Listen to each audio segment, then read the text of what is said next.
நண்பர்கள் அவங்க நம்ம வாழ்க்கையில நமக்கு எப்படி கிடைச்சிருப்பாங்கன்னே தெரியாது. ஆனால் அவங்க நம்ம எதிர்பார்க்காத நேரத்தில் எந்த ஒரு எதிர்பார்ப்பும் இல்லாமல் நமக்கு கிடைச்ச பெரிய பொக்கிஷம். நட்புங்கிறது வெறும் வார்த்தை இல்லை, அது ஒரு வாழ்க்கை. அதில் நம்ம வாழ்ந்து பார்த்தா தான் தெரியும் நட்போட அருமை என்னன்னு. சில நண்பர்கள் எந்த ஒரு எதிர்பார்ப்பும் இல்லாமல் நம்மளை தேடி வருவாங்க. அவங்க தான் நம்ம வெற்றியில, தோல்வியில, சந்தோஷத்துல, கஷ்டத்துல நம்மளை தாங்கிக்கிற அளவுக்கு நெருக்கமா இருப்பாங்க. ஆனா சில சமயம் அதே நண்பர்கள் தான் நம்ம எதிர்பார்க்காத நேரத்துல நம்மளை மிகவும் காயப்படுத்திட்டு போயிடுவாங்க.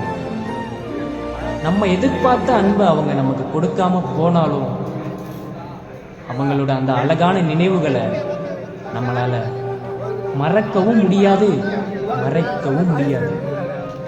நமக்கு இந்த உலகத்துல எத்தனையோ நண்பர்கள் கிடைச்சிருப்பாங்க.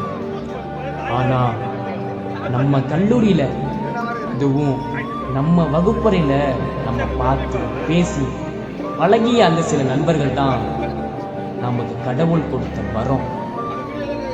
நம்ம எல்லாரும் கல்லூரிக்கு வந்து பார்த்து படிச்சதை விட பேசி சிரிச்சது தான் அதிகம். நம்ம விளையாட்டா சண்டை போட்டிருந்தாலும், நிஜமா கோவப்பட்டிருந்தாலும் நம்ம நட்பை யாருக்கிட்டையும் விட்டு கொடுத்தது. ஒரு ஆணும் பெண்ணும் உண்மையான நண்பர்களாகவே இருந்தாலும் சில சமயம் நம்ம பேசுறது, சிரிக்கிறது, இதையெல்லாம் இந்த உலகம் வேணா தவறான கண்ணோட்டத்தில் பார்க்கலாம். ஆனால் இது நமக்கு தெரியும், உண்மையான நட்பு தான் காதல் இல்லைன்னு. நட்புங்கிறது நம்பிக்கையால் வந்த உறவு தான், அது காதலோட மாறுபாடு இல்லை. இனிமே இங்க யாராவது உங்களோட நட்பை காதல்னு சொல்லிட்டு போயிட்டா அதை நினைச்சு கவலைப்படாதீங்க.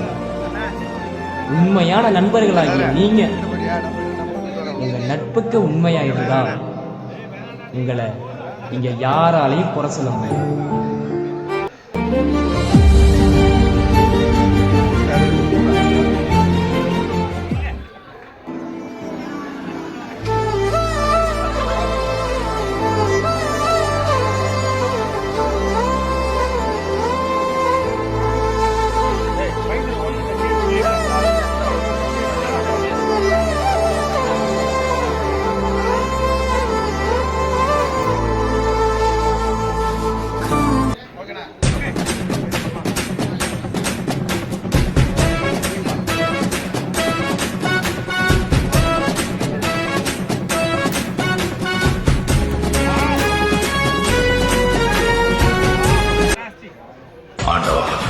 எல்லாரும் எப்போ மன நிம்மதியோட எந்த தொந்தரவும் இல்லாம சந்தோஷமா